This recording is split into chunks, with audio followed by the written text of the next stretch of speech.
और सीधा रुक करते हैं इस वक्त की बड़ी खबर की तरफ। पश्चिम बंगाल में आज विधानसभा चुनाव है और विधानसभा चुनाव के 5वें दौर की जो वोटिंग है वो शुरू हो चुकी है। आज राज्य की 45 विधानसभा सीटों पर 1,13,73,000 वोटर्स अपने मत का इस्तेमाल कर रहे हैं। आपको बता दें कि इन उम्मीदवारों की किस्मत आज तय होने वाली है और साथ ही इसके लिए 15,789 बूथ्स भी बनाए गए हैं। आज उत्तर 24 परगना जिले में सबसे ज्यादा 16 सीटें जो हैं उन पर चुनाव हो रहे हैं, जबकि ईस्ट बर्धमान और नादिया जिले की 8 सीटों पर वोटिंग है। इसके अलावा दार्जिलिंग की 5 सीट, कालिम्पोंग की 1 सीट और जलपाईगुड़ी की 7 सीटों पर वोटिंग शुरू हो चुकी है। चुनाव आयोग ने इस चरण में सभी बूथ को संवेदनशील घोषित किया है। सुरक्षा के मद्देनजर यह फैसला लिया गया है और केंद्रीय सुरक्षा बलों की 853 जो कंपनीज हैं वो सुरक्षा के मद्देनजर चप्पे चप्पे पर इन बूथ पर तैनात है ताकि कोई भी अनहोनी, कोई भी घटना सामने ना आए। चौथे चरण में जिस तरह से हिंसात्मक तस्वीर सामने आई उसके चलते कहा जा सकता है और भी ज्यादा सख्ती और भी ज्यादा कड़े इंतजाम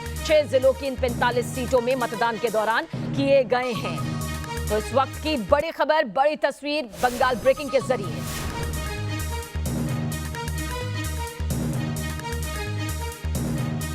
और 5वें दौर की वोटिंग से पहले पश्चिम बंगाल में एक बार फिर सियासी हिंसा देखने को मिल रही है। इस बार नादिया जिले के राणाघाट उत्तर पूर्व विधानसभा से टीएमसी उम्मीदवार समीर कुमार पोद्दार पर हमला हुआ है। आरोप लगाया जा रहा है कि बीजेपी समर्थकों ने उनकी गाड़ी पर बम फेंके। देखिए, मौके की तस्वीर भी आपके सामने है। इसके बाद हालांकि गुस्साए टीएमसी कार्यकर्ताओं ने विरोध प्रदर्शन किया। टीएमसी कार्यकर्ताओं के विरोध प्रदर्शन की तस्वीर भी इस वक्त आपके सामने मौजूद है। पहले चरण से लेकर 5वें चरण तक का जिक्र करें, हालांकि आज के बाद 3 और चरणों के चुनाव यहां पर होने हैं क्योंकि कुल 8 चरण के चुनाव है। लेकिन इन चरणों में जिस तरह से हिंसात्मक तस्वीर सामने आई है वो ये बता रही है कि किस तरह से पश्चिम बंगाल की सियासत में जब जब चुनाव हुए हैं तब तब हिंसात्मक तस्वीरें यूं ही आती रही है। और चौथे चरण में तो जिस तरह से हिंसा हुई उसके बाद 5वें चरण के लिए ये तैयारी है, लेकिन उससे पहले भी हिंसा से जुड़ी ये खबर। और एक और बड़ी खबर आप तक पहुंचाने जा रहे हैं बंगाल ब्रेकिंग के जरिए। बंगाल चुनाव को लेकर इलेक्शन कमीशन का बड़ा फैसला सामने आया। क्या ये बड़ा फैसला है आपको बता देते हैं। वोटिंग के लिए 72 घंटे पहले प्रचार बंद करना होगा। शाम 7 बजे से सुबह 10 बजे तक की ये रैली यहां पर तय की गई है। सभा पर रोक लगाने की यहां पर तैयारी है क्योंकि बढ़ते कोरोना संक्रमण की वजह से इलेक्शन कमीशन ने यह फैसला लिया है। पश्चिम बंगाल में 3 चरण के चुनाव के लिए ये नियम लागू किए गए हैं। 6, 7, 8वें के चरण के लिए ये नियम लागू हो चुके हैं।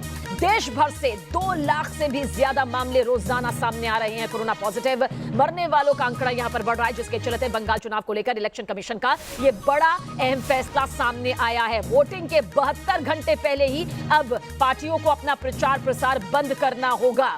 कोरोना के चलते ये अहम फैसला यहां पर लिया गया है। बंगाल चुनाव को लेकर देखिए इलेक्शन कमीशन का क्या ये अहम फैसला है वो आपको बता रहे हैं। हालांकि 4 चरणों के चुनाव हो चुके हैं। आज 5वें चरण की वोटिंग यहां पर हो रही है। अब बचा 6, 7, 8वां चरण। इनमें ये नियम अब लागू कर दिए गए हैं क्योंकि 3 चरण अभी और होने बाकी हैं। इलेक्शन कमीशन ने यह फैसला कोरोना संक्रमण के बढ़ते आंकड़ों के चलते लिया है।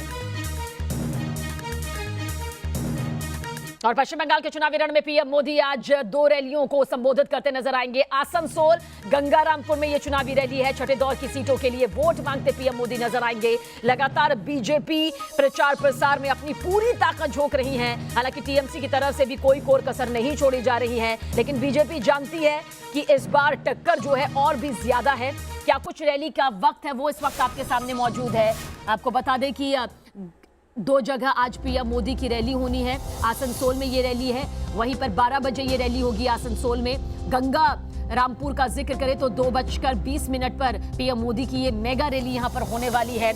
6ठे चरण का जो चुनाव है उसके लिए प्रचार प्रसार शुरू हो चुका है। एक तरफ 5वें चरण की वोटिंग जारी है, दूसरी तरफ 6ठे चरण में भी किसी तरह की कोई कोर कसर बाकी ना रहे। बीजेपी के तमाम दिग्गज, खुद पीएम मोदी लगातार मैदान में मौजूद हैं। और पश्चिम बंगाल में अमित शाह किस तरह से ताल लगातार ठोकते नजर आ रहे हैं। 11 बजे उनकी जो रैली है वो आपको बता देते हैं। पूर्वास्थली में उनकी रैली है। अमित शाह का जिक्र कर रहे हैं केंद्रीय गृह मंत्री। और 12:25 पर रोड शो करेंगे नकाशीपारा में। वहीं पर 2:25 पे स्वरूप नगर में रैली उनकी है। साथ ही 4:45 में हावड़ा में एक मेगा रोड शो की तस्वीर सामने आएगी। 5:45 में टाउन हॉल हावड़ा में। 6:55 पे संगठन मीटिंग है हावड़ा में। यानी एक पूरी तैयारी है ताकि जो बाकी अब 3 चरण बचे हुए हैं उनमें भी किसी तरह की कोई भी कोर कसर बाकी ना रह जाए। इसके लिए तमाम दिग्गज जो है बीजेपी की तरफ से चुनावी मैदान में है।